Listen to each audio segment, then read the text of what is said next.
Wait. Yeah, we're good. I'm good. Yeah. We're already recording, so we're good. Welcome to the 6-3 podcast. I'm your host, Joel, the co-host Isaiah and Ben. What's up? I don't have to give you guys the old adage of stats of the week. So this week we're going to get right into other NFL subject matter, and that is the new head coaches that have now taken over for their respective NFL teams. There are still two vacancies with the Philadelphia Eagles and Houston Texans, but I want to talk about the other ones that have been announced and what we should expect year one from these head coaches. Let's start off the bat with Robert Saleh. He was probably the hottest name out of all the head coaches. He went to the New York Jets. What are we thinking we can get from the Jets team this year? Anything exponentially different? I think he's they won't go 0-14. Yeah, so he might be in the worst spot for what they have. Because if they had held on to the number one pick, at least they could kind of look forward and be like, look, we have Trevor Lawrence coming, or, we have the number one pick, and, we can build from that. But now it's like, if you're a Jets fan, you're kind of stuck. Now, obviously, Saleh, hot name in the coaching circles, big time, definitely deserving of the hire. And, you would hope would be an improvement from Adam Gase from a personality standpoint, or from a just a more of a rah guy for sure. But I just don't know how you can put high expectations on his first year when you were that bad last year. Obviously you ended playing better football, but when you were that bad last year, and I just don't see a huge roster improvement coming for the Jets this next year. I think it's just going to take a complete let's blow the whole thing up, which they've kind of done already. And just kind of restart, and Saleh's just going to have to, use this year to take a look at what he has and, see if they want to continue with Sam Darnold, see if, kind of answer more questions than maybe look for wins. Is kind of how I'm looking at it. Yeah, that's going to be where the turn is going to have to happen. They have to make that decision, by April, May, when the draft comes along. Are they going to invest their first-round draft pick in another quarterback, or they try to stick it out with Sam Darnold in a new coaching regime? And again, it's going to probably take a collective GM, head coach, offensive coordinator, QB coach decision on, do we think that Sam Darnold can still take care of this team or not? Yeah. And we'll get to where we rank him in our quarterback rankings. But you did mention Robert Saleh is a rah guy, super hype, and he kind of reminds me of other guys like Mike Vrabel and Sean McVay. And who do you guys think is one of the best rah head coaches in the NFL right now? Who does Robert Saleh compete with in that respect? Because he's definitely a player coach in the amp guys up regard. Sure. I think you named him. Mike Vrabel is a huge players coach. Sean McVay too. I think that's kind of the mold. I don't know if he's he's more I would say more a little bit like Vrabel. I feel like he's just gonna maybe not be running around like a madman, but a little bit. I think Pete Carroll probably falls in that category too, right? Pete Carroll's he's just old. The old rah guy, yeah. I would say, we'll talk about him probably in a minute here, but Dan Campbell's pretty hype as well. I was gonna say he's gonna run that category. When you heard his Dan Campbell, the last time I really noticed Dan Campbell talking was when he was interim for the Dolphins, and that guy fired me up.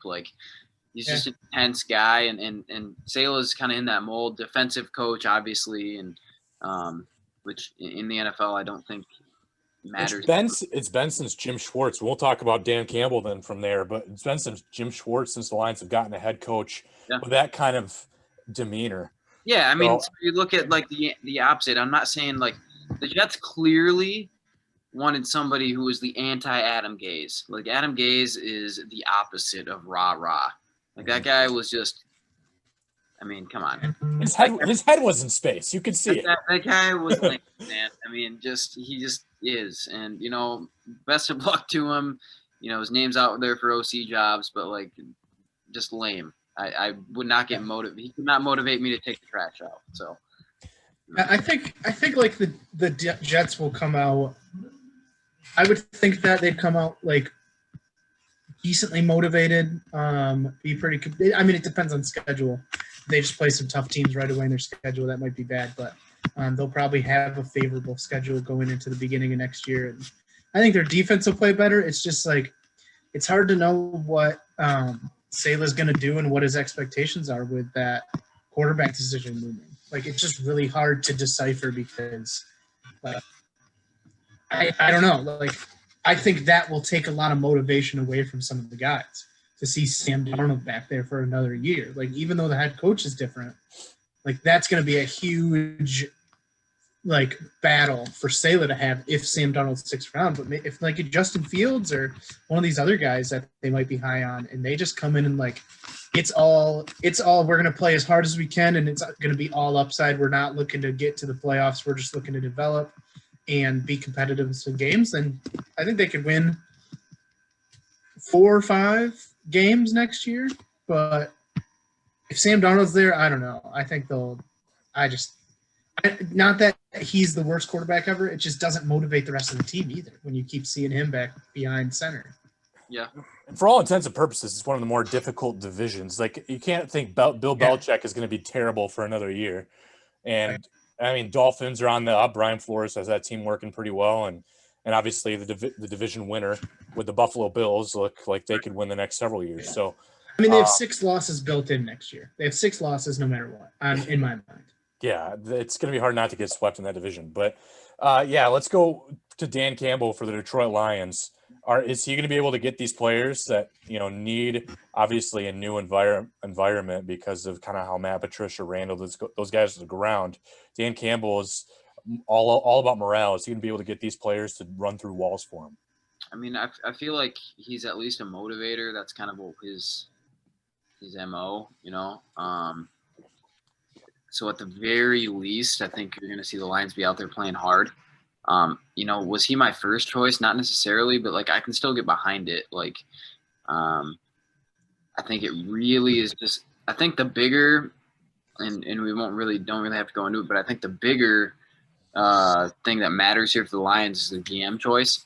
So obviously, with Brad Holmes there, I think that matters more right now for where the Lions are, just because the construction of the roster with this team means not just the Matthew Stafford decision or anything like that, but just in general the roster construction is kind of everything for this team right now.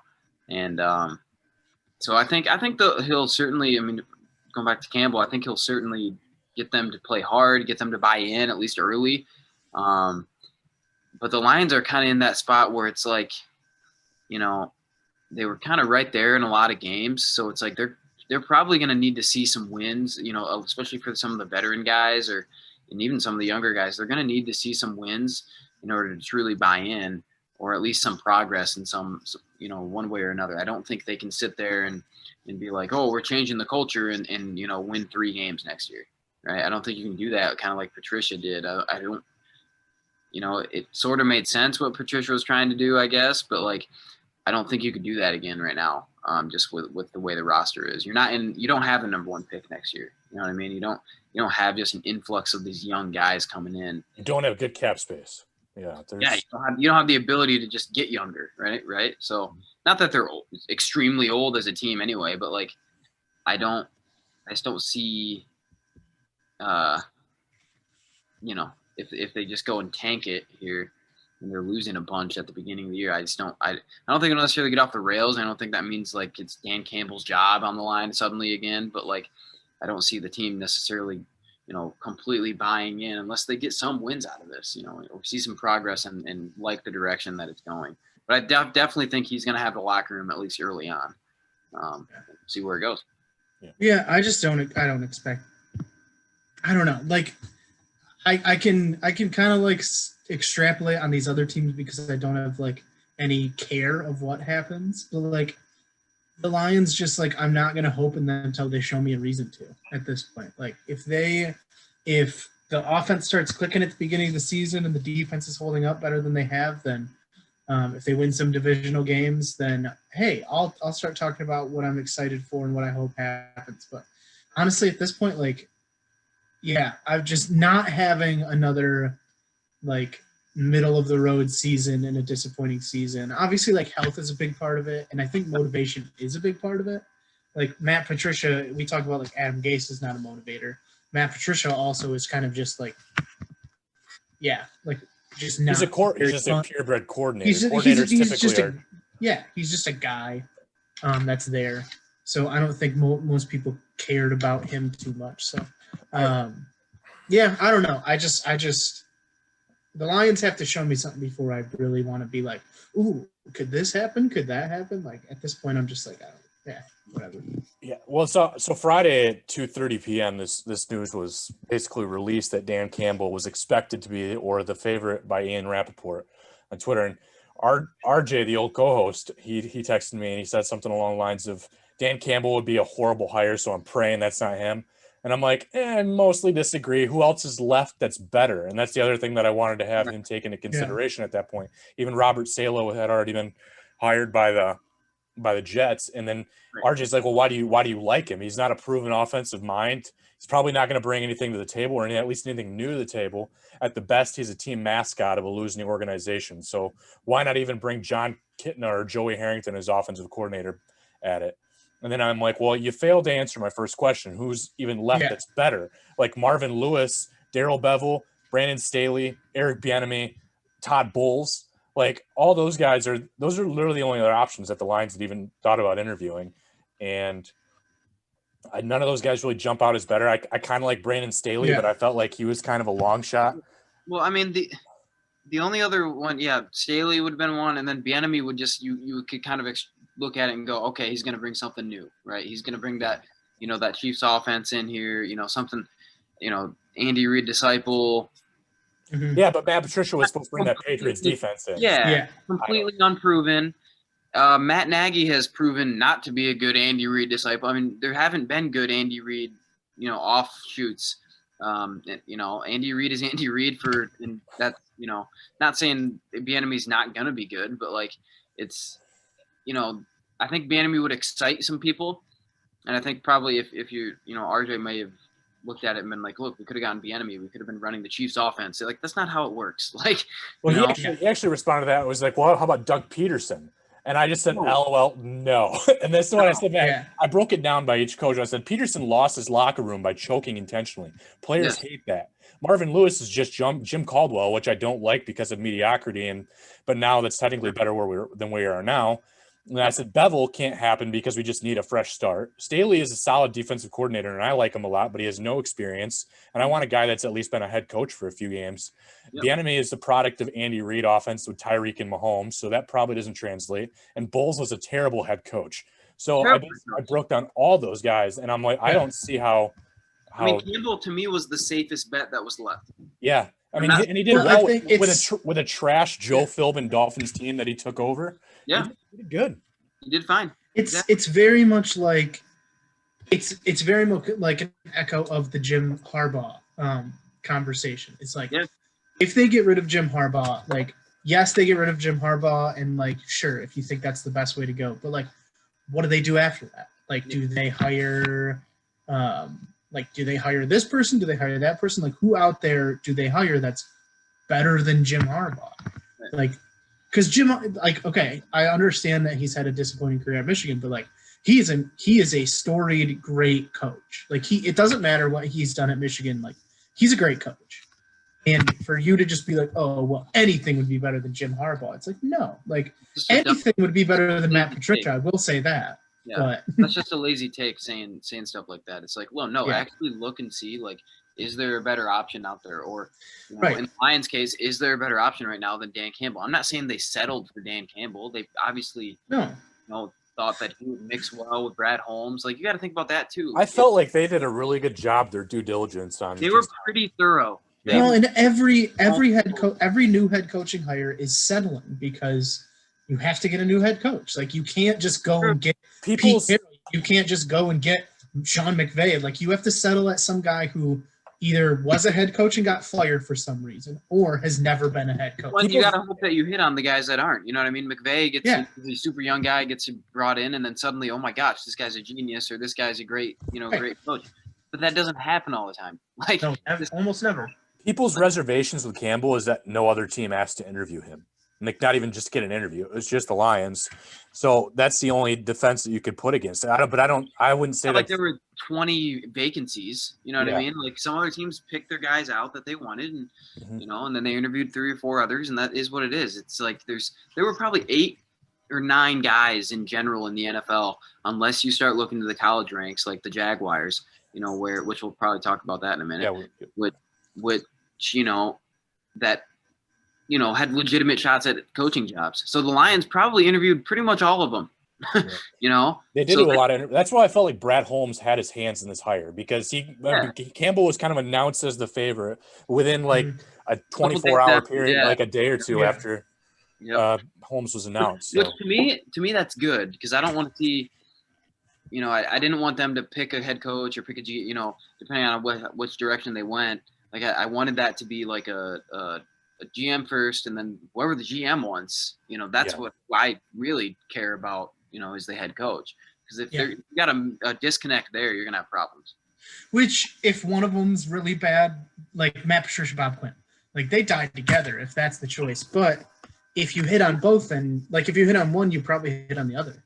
Bob Quinn, actually, people were like all about Bob Quinn the first 2 years with Jim Caldwell, though. I remember that. It was when Patricia came in, people were still excited that first year. And then they kind of had some grace for him, and then people were like, "Okay, Bob Quinn can go now too." I mean, the Lions organization, and they have every right to be upset. We've had playoff utility for like 30 plus years. Yep. So I mean, it was time to make a change, and hopefully Brad Holmes is the right guy to help bring that in. But I mean, Brad Holmes is just kind of a new age, though. I mean, reading stuff about him and stuff he's done with the Rams, like, just kind of thinks outside the box when it comes to the draft a little bit. A little more analytical on that side. I think that's something that the Lions could certainly use. He drafted the greatest defensive player in football. Yeah, you're right. And he was the director of players scouting, and he was considered undersized out of college. Mm-hmm. Yeah, so tell you. I mean, it tells us that the Lions took a crappy tight end over him. But let's go to the Jacksonville Jaguars. They were the first ones to make a hire with Urban Meyer. Yeah.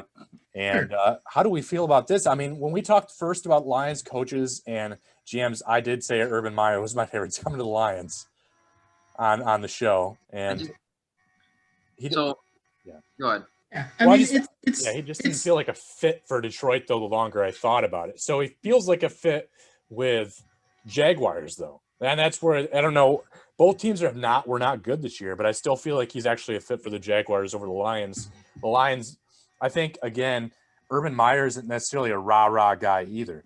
And I think the Lions needed the rah-rah guy. But he is a master motivator when it comes to psychology. Like he just psychology, how he goes about his business. I think something that will be helpful to Urban Meyer and to Trevor Lawrence is just that, like, Trevor Lawrence has only been coached by high school. It's Justin Fields now. So, like, it's Justin Fields now. There's no the Ohio State marriage. Yeah. No, I don't think so.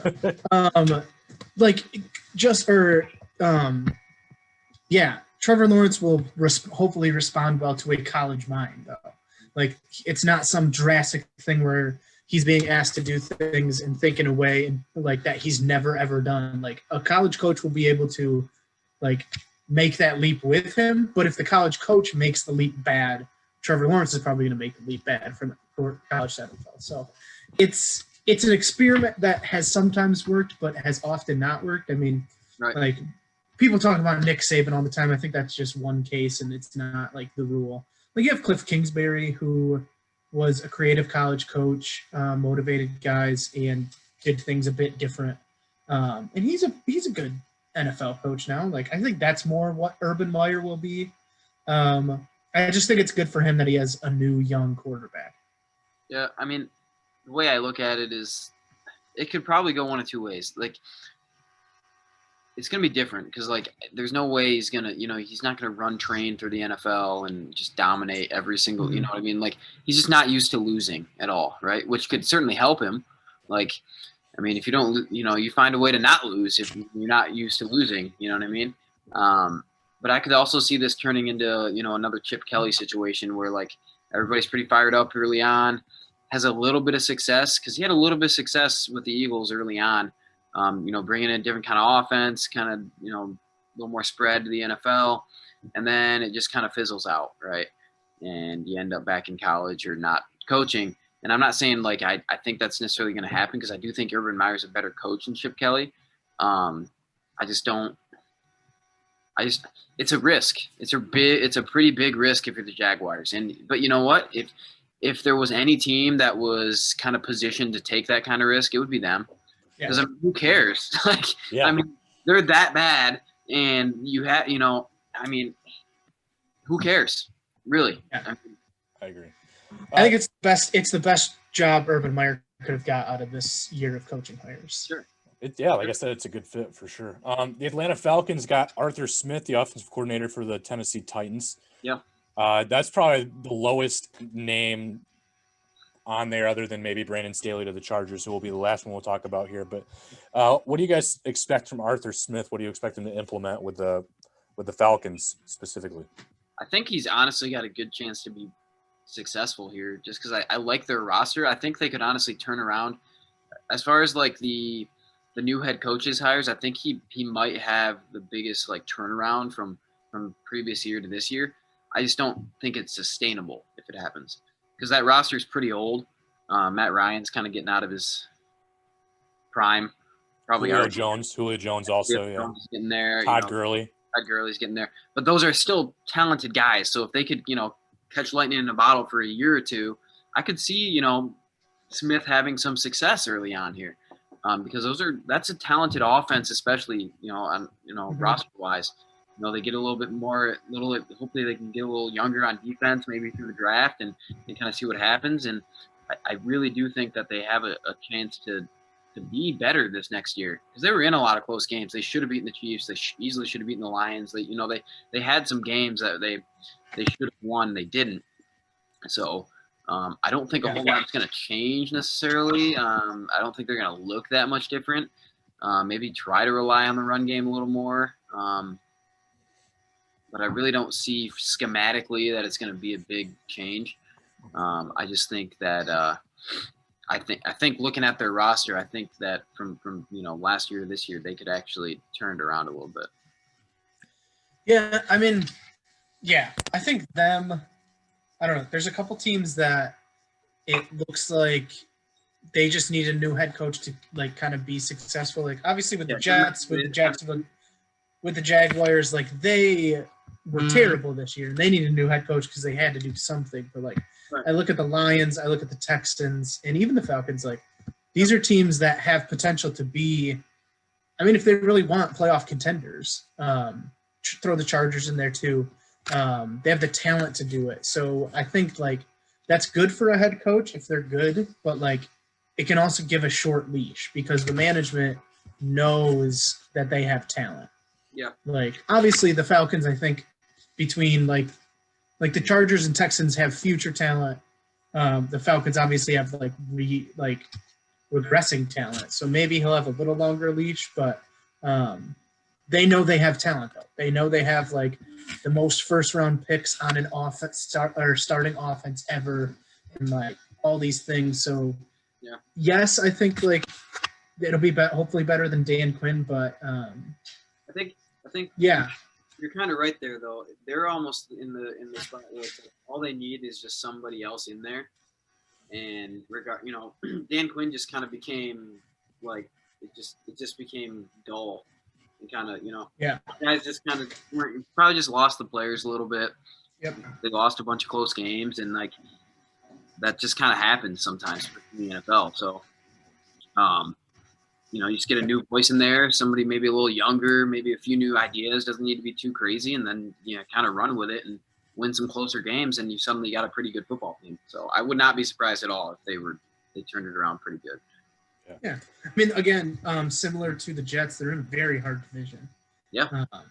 Yep. Obviously, we'll see what happens with Drew Brees, but Tom Brady's coming back. Yep.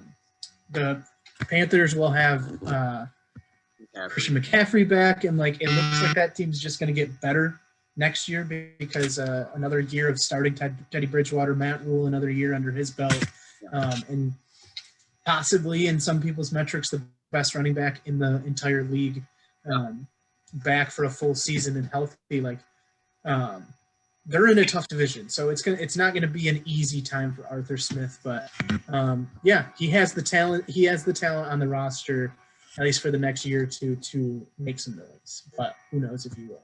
Yeah. And then the Los Angeles Chargers, will Brandon Staley continue to be able to progress Justin Herbert? Yeah, so that's going to be the biggest question. I mean, I feel like you would hope the Chargers did due diligence on, his ideas for the offense, Staley's ideas, I mean, and, who the quarterback coach would lead, that type of stuff.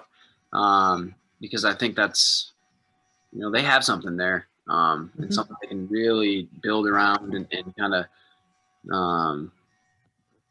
have as their kind of calling, sticking point for the next 4 or 5 plus years, hopefully, so that's kind of the biggest Urban Meyer said, this number 1 pick is going to be the, biggest coaching decision of his life, right? What goes into that decision or whatever. And I think like, if you're the Chargers, it's like, how do we get Justin Herbert, beyond this level, right? To that elite stage, to where he's one of the, hopefully, top 15, top 10 quarterbacks in the league, which, they feel like he has the potential to be. And I feel like, hopefully they did their due diligence when they hired Staley here, to where, he's got some good ideas there. That had to be one of the first things they asked him in the interview was, what are your plans for Justin Herbert? How can we continue to make him perform at the level that he already, or better than what he did in even his rookie year? Right. And like, who are your offensive coordinator minds? And like, obviously, Doug Peterson was available again at that point. So maybe Doug Peterson goes back to being an offensive coordinator, QB coach again. And maybe that's not. Yeah, I think, obviously Brandon Staley was a defensive coordinator, so I think his offensive coordinator is a big pick. But again, another team with a lot of talent, especially on the offensive side. So I think Staley's like criticisms will come on that defensive side. Like, can he motivate those guys? Can he get them to do what he needs them to do? Yeah, because I think they still have some like decent, like they have some good weapons on defense.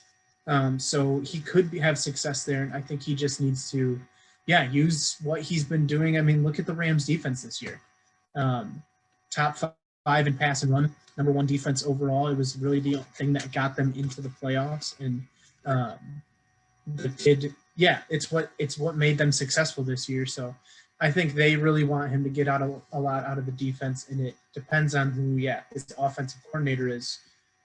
More so, I think, directly impactful of Justin Herbert and the playmakers they have. For sure.